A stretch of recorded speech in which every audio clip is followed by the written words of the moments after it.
Hey Switchheads, welcome back. My name's Kaylan and this is my review for Glyph, a kind of third-person adventure puzzler with some really unique ideas in there. And if you want your chance to win a copy and one of these awesome looking puzzle-like orbs that hold the actual code inside it, then keep watching until the end of the video. Will it be able to bounce itself up to the wall of fame, or will it just hang its head and sink in the sand in the wall of shame, or somewhere in the middle? Don't forget to join us in the Discord, our community Discord that does loads and loads of different streams each and every week where you get to have your voice heard. And so let's glide our way into some gameplay. Okay, so firstly, there is actually a story to this game, and it's quite a nice story. You kind of discover different things as you're going along, and you're kind of discovering what's happened to the land that's around you as you actually go through the actual story. And it's told in a very nice way. Now, as far as I can see, you're actually one of those kind of like Egyptian, like beetle type things. And basically you can roll yourself into like a ball and roll yourself around the ground. And luckily enough, there's quite a decent tutorial at the beginning of the game, which you'll probably want to actually play. The reason for this is there are quite a few different mechanics to the game, and yeah, you can glide, you can jump, you can double jump, and you can stomp down onto the ground as well, which kind of bounces you back up, and if you use your jump and double jump at the same time, you can actually go further using your glide. This altogether, control-wise, works very well, if not sometimes a little bit fiddly whilst trying to control the camera at the same time. It's a little fiddly, but it is actually something that works very well. There's kind of a familiarity to this game, a kind of old school familiarity, and it just feels kind of natural and right when you actually play it. To get through each level, and there are some levels that are like time attack as well, where you have to get through it as fast as you can, otherwise you have to replay the level. And in these games you have to just pick up a set amount of keys and then get yourself out of dodge. And then in all the other levels you have like coins that you can pick up, diamonds that you can pick up, keys that you can pick up, and collecting as many of these different things is paramount to actually progressing in the game. You see, in order to progress in some levels you have to have a certain amount of diamonds to go into them and unlock them, or a certain amount of coins, or a certain amount of, well, artifacts as well. And once you've done enough in one section, another section will open up. And yeah, I really like how this actually works.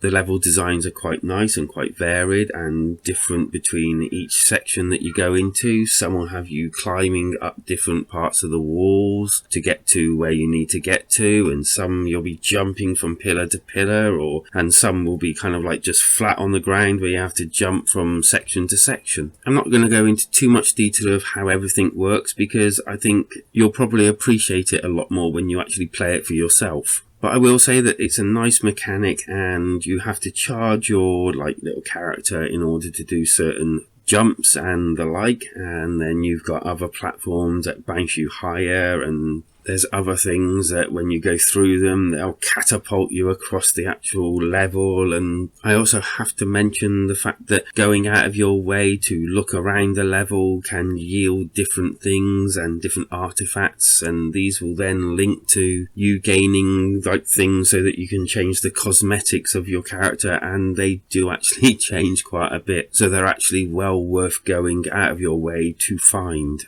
To me, it's actually quite a pretty game. It does have like these like sections where at the beginning it'll show you the map. That's actually quite nicely done. It has quite a lot of like different features for when you do these special moves and everything. So that's also nice. Instead of just going for something minimal, they've actually done something quite nice and visual. The levels seem to have like that minimalistic type look to them until you delve a bit deeper, and you can see that they put a bit of effort into the actual little details of everything, including your character. When you like puff yourself out kind of thing and start gliding, that's just such a beautiful looking thing. And then there's little details like when you're actually talking to the other characters or they're talking to you and you move around, they'll actually follow you in the direction that you're going, as in turning towards you. and the audio pretty well fares just the same. It's very nice, the music's very atmospheric, and that thing I just mentioned about being followed when you're actually moving and being spoken to, well, you can actually hear the pitter-patter of their feet, their metal feet, as they hit the ground as they turn towards you. It's little details like this that you think, wow, that's quite cool. You do actually notice them because they're not normally in games like this.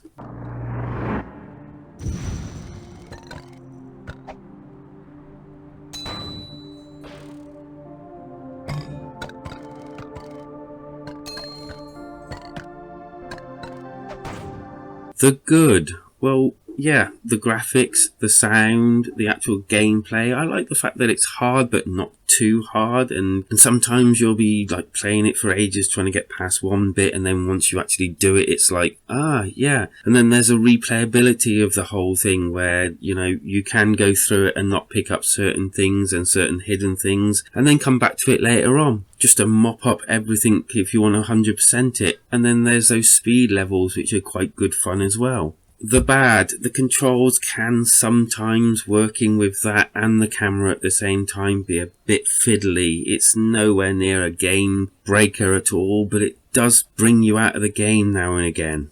The score. Well, with all that said and done, I've actually enjoyed and had a good time within this game, and I will be going back to it for definite. With the only downside to me was those controls just being a little bit fiddly here and there, drawing you out of the game now and again. I definitely have to give it a 4 out of 5. And quite rightfully too. It's definitely not a lazy game and has had a lot of thought put into all the aspects of it. The alternative is maybe win a copy for yourself. And it couldn't be easier to win one of these amazing little items with the actual code inside. All you need to do is pop on down to Discord, link below, go into the section that says competitions, and just leave a comment. And I'll be picking one winner this Saturday, the 20th of February 2021. Do bear in mind also that these have to be posted to you, so you have to be okay with giving your postal address over, because obviously we'd have to post it to you. And so with that, any thoughts that you may have, leave them down in the comments. Better still, come and join us in Discord, where we are doing weekly content just for the actual community, because life is better when we switch together.